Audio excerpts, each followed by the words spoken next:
Only a five-star Georgia fan will remember these former Bulldogs. That's because today we're going to be talking about some of the more underrated and underappreciated Georgia football players from the past 25 years. This is a video that I've been kind of, excited to make for a little bit, kind of going down memory lane and talking about some Bulldogs that I think the average Georgia fan may have either forgot or didn't realize how good they were. So if you're an older Georgia fan, you've been following this team, this program for 25 plus years, you'll probably remember a lot of these guys. But for the younger Georgia fans out there, these guys were really, really good, and I think they deserve some recognition for what they did in the past. So let's start, right? The first guy I want to talk about, Musa Smith. He was a running back in the early 2000s. He had a great 2002 season, helped leading Georgia to that big SEC championship. He had a big game against Arkansas. He had 2 rushing touchdowns in that game, but that guy was a bowling ball. He was so tough to tackle. He led the way that season, and that was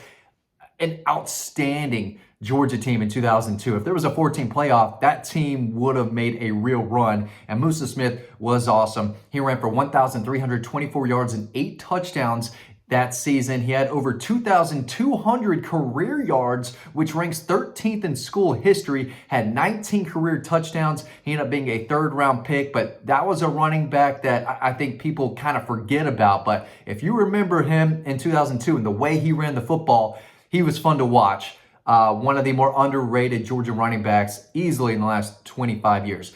Staying with that era, that type of team, Tony Gilbert. Tony Gilbert was a tackling machine. I couldn't for the life of me find the numbers that he put up online. Couldn't find them anywhere. You're just going to have to trust me. I know a lot of people remember Boss Bailey, but Tony Gilbert out of Macon, Georgia, baby, just a tackling machine and a real reliable, dependable linebacker for that 2002 team. Tony Gilbert gets forgotten a lot about, I think, but he shouldn't. That dude was a dog.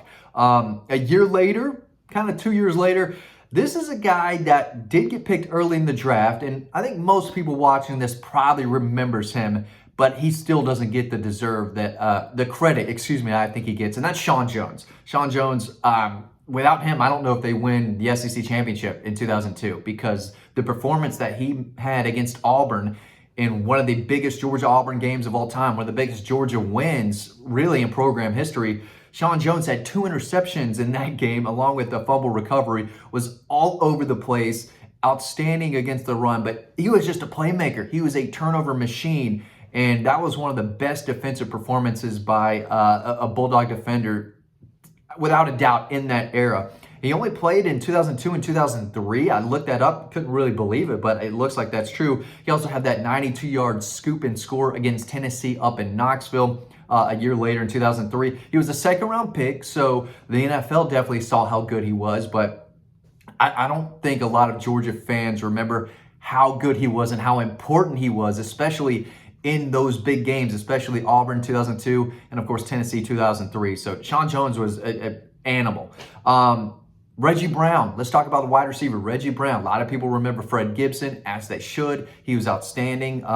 As far as production goes, Freddie Gibson's up there towards the top in program history. But Reggie Brown is reliable and dependable, a receiver really not only on the team, but in the conference. He was there for a while, 2000 to 2004. He caught 114 total passes for just over 2,000 yards. He had 2,008 yards for his career, which is 10th all time. But he made a lot of plays.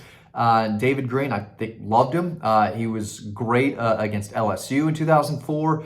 But I think he's a wide receiver that doesn't get, again, the credit that he probably deserves. Maybe overshadowed a little bit. But if you remember Reggie Brown in those early 2000s, dude could play. I believe he was picked 2nd, 3rd round by the Philadelphia Eagles. He had a little bit of an NFL career, but still a guy that I would consider underrated as far as Georgia Bulldog wide receivers go. He was pretty good. Tony Taylor at linebacker a couple years later. Actually, he was still around then. 2003 to 2006, had 152 career tackles. Really big season in 2006. I believe he made a team-leading 96 tackles, 7 interceptions. 7 interceptions by a linebacker, especially one with his size. He wasn't the fastest, he wasn't the most athletic, but he had great instincts and covered really well, apparently, for a bigger linebacker. But he made a lot of plays. I think he had a solid game against Georgia Tech that year. But in that area, that time frame of Georgia football, Tony Taylor was outstanding, especially 2006. And another guy who I think kind of got forgotten about from the average Georgia fan. Again, staying on the defensive side of the ball in that area, Charles Johnson was a beast. Charles Johnson, he was a big-time recruit. It's crazy that he dropped into the third round. He was as good as it gets in 2006, had 9.5 sacks, and he had 4 in 2005, but 9.5 in 2006. Just dominated Virginia Tech in that Peach Bowl in his final game as a Bulldog. And I remember thinking, man, if that guy had one more year in him, he would have been unreal in 2007. But Charles Johnson was outstanding and had a really good career with the Panthers, made a lot of money. Seeing him fall to the third round, I thought was crazy. Looking back, it was crazy. That guy had first round talent, and I think proved it at the next level. He was really good and one of the best defenders, not only in the SEC, but probably in college football in 2006. Again, staying on defense, a year later than that, Marcus Howard. Marcus Howard in 2007. Not only did he lead the team in sacks, he led the entire SEC in sacks. He had 10.5 sacks in 2007, forced 3 fumbles. 2 of them came against Hawaii and recovered 1 for a touchdown there. But he was a reliable, just outstanding pass rusher in that 2017 season. The season that, again, Georgia was phenomenal. And if there was a 14 playoff in 2007, Georgia could have won the thing. They dropped the ball against South Carolina and Tennessee that year, 2 teams that were not better than them. But that was classic Georgia at the time, losing a game or 2 every single year. And it happened in 2007. That team should not have lost to Carolina and Tennessee. It's a really good team. And Marcus Howard was their best pass rusher and brought it. I mean, that guy was really, really good and played better and better, it felt like, as the year went on. So he's a guy that I think gets forgotten a lot about too. Little later, a couple years later, Brandon Boykin. Brandon Boykin was another just dog. He was a tremendous athlete. Didn't play on a lot of great teams. 2008, it was disappointing. They were good in 2008, but they weren't as good as everyone thought they'd be or what they should be. But 2008 to 2011, Brandon Boykin was one of the best players on the team. 159 career tackles, 9 career interceptions, just a ball hawk. The guy knew what he was doing. Again, really good athlete. They probably should have used him more at running back and wide receiver, but he was an exceptional defensive back who, just forced turnovers, found the football, went and got it. He had 3 kick return touchdowns in 2009 and 1 more in 2010. So without a doubt, one of the best kick returner, punt returner guys. I think, he had some punt returns too, but I remember the kickoffs. He was one of the best kick return men Georgia's ever had in program history. And again, 4 total kick return touchdowns. Yeah, he had a 92-yard punt return touchdown against Michigan State. How could I forget that? Probably his best game of his career. They lost that game to Michigan State, but Brandon Boykin was the best player in that game, best player on the field. And it's too bad they lost that game. But he had that crazy 92-yard punt return, zigzagging all over the place for that big score. He also had a receiving touchdown. He was really good. Picked by the Eagles, right? Before the Eagles had the Philly Dogs, they picked Brandon Boykin. I think he had a game where he picked off Aaron Rodgers like 2 times. Maybe it wasn't Aaron Rodgers, maybe it was Peyton Manning or something. But he had a nice little NFL career. It wasn't very long, but he did make some plays for the Eagles. But that's a guy who I think probably deserves more credit as well. He was better than people realize, especially in the special teams game. And again, 9 career interceptions. That's something people should remember. A little later, I think a lot of the newer Georgia fans will remember this guy, Tyler Clark, or at least they should. Tyler Clark, without a doubt, one of the more underrated defensive linemen to play at Georgia, especially in the Kirby Smart era. He played from 2016 to 2019, 119 career tackles, outstanding for a defensive lineman, 20 tackles for a loss, 6.5 over his career, was great against Oklahoma in that Rose Bowl. He had 5 tackles, 2 tackles for a loss, 1 big sack. He was just always around the ball. He wasn't the biggest, he wasn't the fastest, and didn't have an NFL career, but you talk about a really good, reliable college football defensive lineman. That was Tyler Clark, and he was better than everyone remembers. I don't care how much you like Tyler Clark. He was better than what you remember. And easily one of the more underappreciated defensive linemen in the Kirby Smart era, and probably over the last 25 years. I was always a Tyler Clark guy. When I saw him dominate in high school, I'm thinking, this guy's a low 4-star? I mean, no way. He's out here crushing dudes. And he crushed a lot of opposing offensive linemen during his time in Athens too. Love Tyler Clark, always will, easily on that underappreciated list if there ever was one.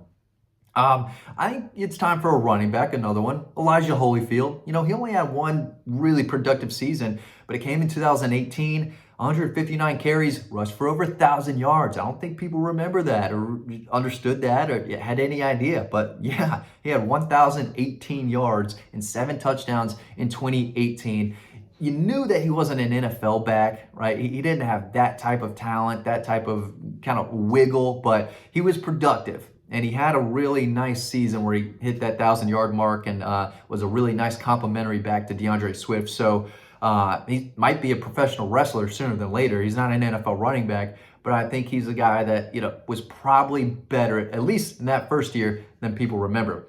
And then one of my guys, ever since high school, you're going to know who this is, but I think down the road, people are going to forget, unfortunately, and that's Chris Smith, maybe the most underrated, underappreciated player in Georgia history. Now, that's saying a lot, and I'm not saying he is number one there, but the guy was an absolute playmaker, a unanimous All-American in 2022, two-time national champion. So it's hard to say that he's a underrated, a sleeper guy because he made so many plays. But, you know, he wasn't a first-round pick, not having a great, NFL career. He was drafted later by the Raiders. But you talk about a college football defensive back, Chris Smith was as productive as any that's come through Georgia, especially recently. 132 career tackles, 6 interceptions. He scored that only touchdown on that pick 6 against Clemson to open that 2021 season. Had an interception against Alabama in the national championship. Had the block kick return back for a touchdown. It was a truly game-changing play. It was a 10-point swing against LSU in that SEC title game. Had another forced turnover. I believe he forced the fumble that Javon Bullard fell on against TCU. I mean, the guy just made plays, instincts, ball skills, leadership qualities, experience. I mean, that guy always found his way to the football and was outstanding. And he's one of the best safeties in Georgia football history. He was a low 4-star out of Hateville Charter, not the biggest, not the fastest, but made plays, and he made a lot of them, and he made them in big moments for the Georgia Bulldogs. So definitely a guy that needs to be on this list. It might not be right because he made so many plays, but easily a guy that I think, and maybe I'm biased because I've known the kid forever, covered him multiple years in high school, but he's an all-time dog, no doubt about it. So just a few guys who I think probably deserve more credit than they get, and guys, that you may have forgotten about. Who do you think is some of the more underappreciated, more underrated players over the last 25 years? I could have made this video like 20 minutes longer. There's a lot of guys. I wanted to make room for Asher Allen, a defensive back, Michael Bennett, wide receiver. You let me know because I know there's a lot of guys I didn't mention. So let me know in the comment section below. Thanks for watching and hope to see you on the next video.